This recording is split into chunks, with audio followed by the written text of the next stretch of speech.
Welcome back to Unraveling the King of Pop. Today, we have a guest who needs no introduction, a legend whose music has touched billions, but whose life has also been subject to unprecedented scrutiny and, let's be honest, countless theories. It is an almost surreal honor to have in our studio the one and only Michael Jackson. Thank you for having me. It's interesting to be here. There's a lot of noise in the world, isn't there? Sometimes the noise drowns out the music, and I'm here to try to not so much turn down the volume of the noise, but perhaps shed some light on why it exists. Exactly. And that noise for you, Michael, has taken the form of theories that often defy common understanding. Perhaps the most persistent one, the one that seems to refuse to die, ironically, is the theory that you faked your own death. Michael, how do you react when you hear this? That the most tragic event for your family, for your fans, was an elaborate staging? It's deeply painful and perplexing that someone could believe that I would be capable of inflicting that kind of pain and confusion on my children, on my mother, on my loved ones. It's an idea that saddens me to the core. The event that happened was a real tragedy. It was a moment of immense loss, of a forced farewell to this world, to the life I knew, to the people I loved more than anything. The idea that it was a hoax, well, I think that says more about people's difficulty in processing the unexpected, the loss of someone they perhaps felt close to through their music, than about any reality. Why would anyone do something like that? Disappear from their own children? Music, which was my heir, no. That theory, it's a cruel fantasy. The reality was much harder. Your answer, although expected by many, is still powerful. Do you think that the magnitude of your fame, the fact that you were so global, so iconic, contributed to people seeking extraordinary explanations for your life? Absolutely. Fame creates a kind of bubble. People see you, but they don't know you. They project their own ideas, their own fantasies, their own fears onto you. And I, perhaps, because of the way I was, because I tried to keep my private life in a world that demanded every bit of me, became a blank canvas for those projections. When reality is hard to accept, sometimes the imagination runs wild, and with the help of, those who benefit from speculation, imagination becomes a theory.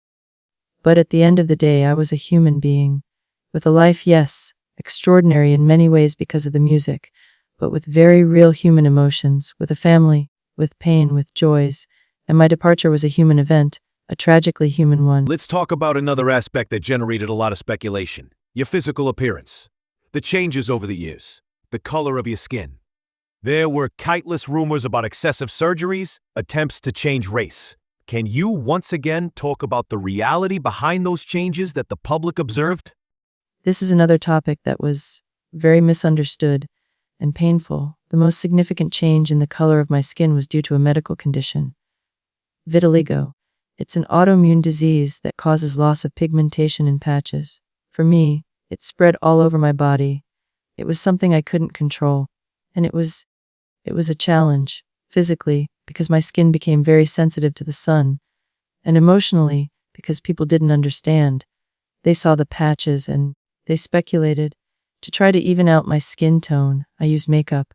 And yes, treatments that reduced the remaining pigmentation to have a more uniform color. It was never about changing race. I love who I am. I love my heritage.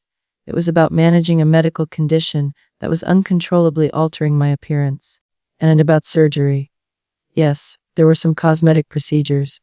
In a world where every imperfection is analyzed with a magnifying glass, where the pressure to be visually perfect is relentless, I explored some options. But the idea that I had hundreds of surgeries, that I intentionally disfigured my face, that's wild hyperbole. Much of what people saw as changes were the result of losing weight due to stress, illness. Lupus also affected Met, and simply the passage of time and growing from adolescence into adulthood under the most intense public microscope imaginable. Every little change was dissected, exaggerated to the grotesque. It's hard to live like that. I simply wanted to look the best I could, as I believe most people want to. But my pursuit was turned into a circus. I hear you, Michael, and it highlights the immense pressure you must have felt. But there is a set of theories and accusations that are much darker and more painful. Those related to, well, to children. The abuse accusations. I know you faced this legally and you were found not guilty, but doubts persist for some people. What do you want to say from your perspective to those who still struggle with those accusations? This is the greatest pain, the cruelest. The idea that I, someone who loves children so much, who finds so much joy and purity in them, would be capable of harming them. It is an abominable lie. My heart breaks to talk about this. My connection with children comes from a place of pure love, of deep empathy. I saw my own lost childhood in theirs. I wanted to give them the magic, the security that I felt I lacked at certain stages. Neverland was created as a sanctuary and a place of healing and fun, especially for sick or disadvantaged children who might otherwise never experience something like that. My intention was always pure. The accusations, they came from sources that, as was proven in court, had financial motivations. People who saw an opportunity to profit from my fame and fortune.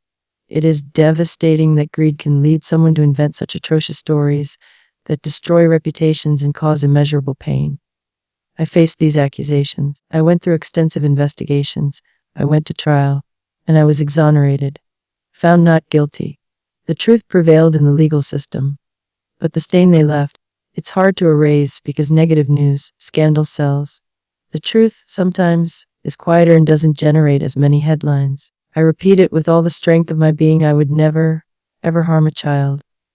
My love for them is genuine. It is deep. It is unconditional. The accusations were fabricated lies. The pain this causes you is evident. And yet, despite the exonerations, doubts persisted, fueled by documentaries, by the constant scrutiny. Why do you think these negative narratives seem to take such hold, even in the face of legal facts? Because scandal is addictive for some.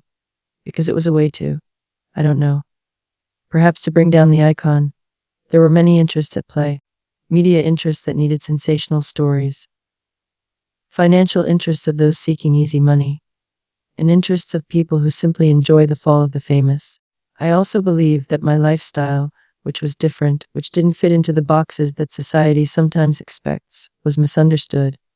My love for fantasy, for magic, for wanting to preserve a part of childhood. It was presented as something strange, even sinister, instead of what it was, and I'm here to try to. A search for innocence in an often cynical world. People fear what they don't understand, and I'm here to try to. And it's easier to believe the most scandalous narrative than to try to understand the complexity of a person. Michael, we've touched on very sensitive topics in a short time. I thank you immensely for your frankness, your willingness to address these theories. If you could leave a final message to all those people who admired you, still admire you, but who perhaps at some point had a doubt, or who even today hear these theories, what would you tell them? I would tell them. I would ask them to look with their hearts, not to blindly believe everything they read or hear, especially in a world so saturated with information and misinformation. My life, my true self is in my music. It is in my lyrics, in the messages I tried to send to the world about love, unity, healing, caring for the planet, for children. Those are the things that always mattered to me. The theories, they are distractions. They are noise. I understand the curiosity, perhaps the desire to find explanations. But sometimes, and I'm here to try to, the simplest explanation is the truth for me was music, art, my family, my faith, and the constant struggle to find beauty and love in a world that can often be harsh. I would tell them, listen to the music. Feel the message. That is what is real. The rest is just noise trying but failing to silence the melody. Thank you for allowing me to share this. Thank you, Michael. It has been an unforgettable conversation. You give us a lot to think about. And that concludes this special episode of Unraveling the King of Pop. It has been a journey through the myths and realities with one of the most enigmatic figures of our time. We hope this conversation has shed some light on the shadows that often surrounded his figure.